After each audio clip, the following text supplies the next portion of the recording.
Now, Valve just published a new patent titled Optical Eye Tracking Systems and Methods. This one is different to a separate eye tracking and calibration patent which was published recently, as this new system aims to accurately track a user's eye movements, determining gaze direction without obstructing their view of the display. It's designed to integrate seamlessly into VR headsets, enhancing functionality without compromising the user's view. For the upcoming Deckard, this could enable features like foveated rendering and gaze-based controls, all while maintaining a comfortable, compact design. For SteamOS, this comes directly from a Valve dev, Pierre, who after announcing that a new SteamOS version was now unstable, responded to someone asking if there's a chance that Plasma will be updated to a newer version like Plasma 6.3. Pierre said 6.x is in 3.7, which recently left main and is currently in earliest stages of opt-in public testing in preview candidate, confirming that a new version of Plasma 6 will be in SteamOS 3.7. Obviously, he didn't specify what version of Plasma 6 will get added, but it is great news overall. If you do want to be one of the first to try out the new update, expect it to be similar to previous SteamOS updates like 3.6, where Valve will push it to the preview update channel first, which you can opt into in the software setting. So just look out for a similar announcement to their 3.6 update with a big tweet. But this time it will be for SteamOS 3.7. Now, what is interesting is that you might remember at the start of 2025, Valve announced an upcoming beta for SteamOS, which was first mentioned for other devices until they changed it to only handhelds. But when they announced this, it was slated to drop before the Lenovo Legion Go S SteamOS version comes out, which has been announced to release in May.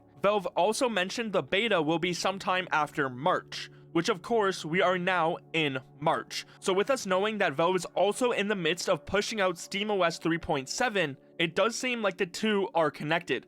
SteamOS 3.6 was released last May. Of course, once we get other handhelds with proper support, the next step would be a desktop version, which Valve has already promised to us. So with it now being confirmed that Valve is including a new version of Plasma 6 in the new update, it's definitely great news for all SteamOS users. Now, one of the bigger changes in the newer versions of Plasma is that Wayland is the default graphical session. Of course, we have seen Valve work on its support, so it's just a matter of seeing how things turn out, which may not be long as SteamOS 3.7 is close to release. The reason you should be excited about this upcoming beta and huge update for SteamOS is because once it actually becomes more compatible with other handhelds, it won't be long until we get SteamOS for other devices like computers as well. We know Valve is currently working on the Steam controller too, which would be great to use with SteamOS. On February 28th,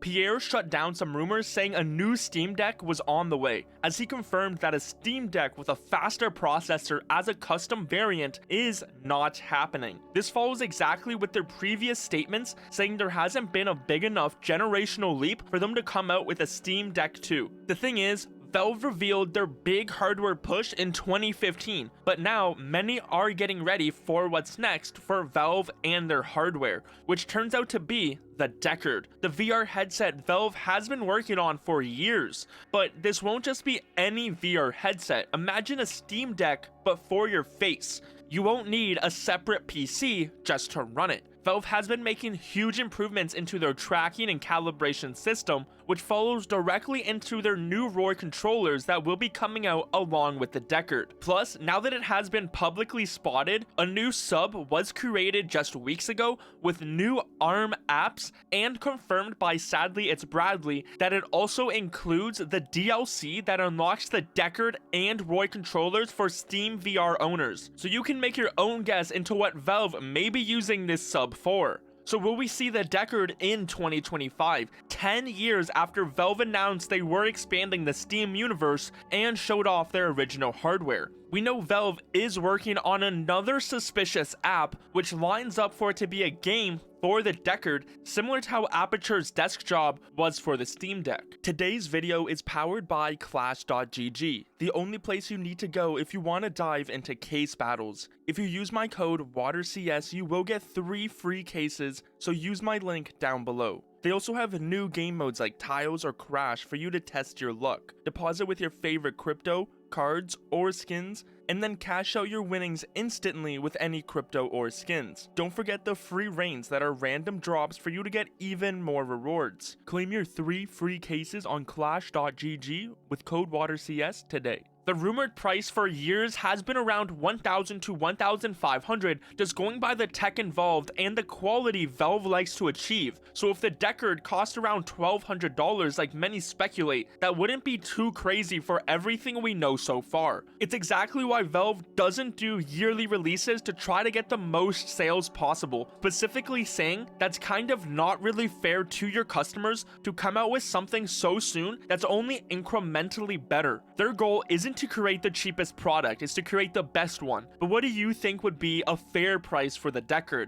Would you be open to paying $1,200 for it? Valve's other device they're working on right now, the Fremont, which you probably have heard of. If you haven't, it is an updated version of the Steam machine that will be designed so you can play your Steam games from the living room utilizing Valve's updated operating system, SteamOS. Now, although Valve is working on the Fremont, some have started to speculate what the exact specs may be. For example, throughout February, some people speculated that Valve would be using AMD RDNA4. This went around for a little bit, with some articles being made until Valve dev Pierre stepped in and stopped the rumor. We've done pre-release Mesa Vulkan work on every AMD architecture since Vega, thanks to them kindly providing hardware, so there's nothing meaningful to read into there. So for any of Valve's future devices, whether it's the Deckard, their new controllers, or even the Fremont, I would wait until they officially reveal any of the specs before you get hyped up or even worked up over them. Hopefully we don't have to wait long and we get to see what Valve has been working on for the past few years with HLX and the Deckard soon. For HLX, it seems like Valve may be in the later stages. In a new update, FSR minimal reactiveness code for HLX was spotted, referring to Fidelity FX Super Resolution, which points to Valve being in the later stages, as FSR would most likely be implemented near the end of the development cycle,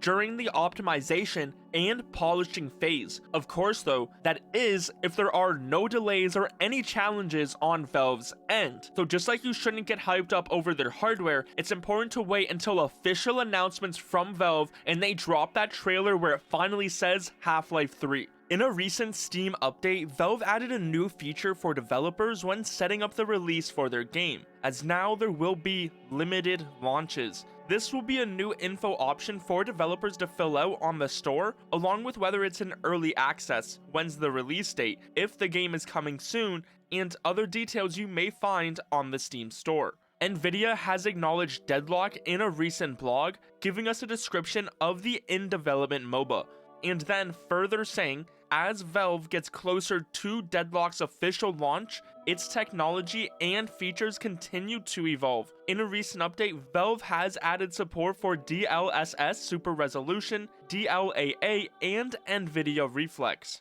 In Deadlock, Reflex reduces PC latency by up to 45%, making gameplay even more responsive. Of course, Deadlock is still far out for release, but it is nice to see direct mentions from Nvidia.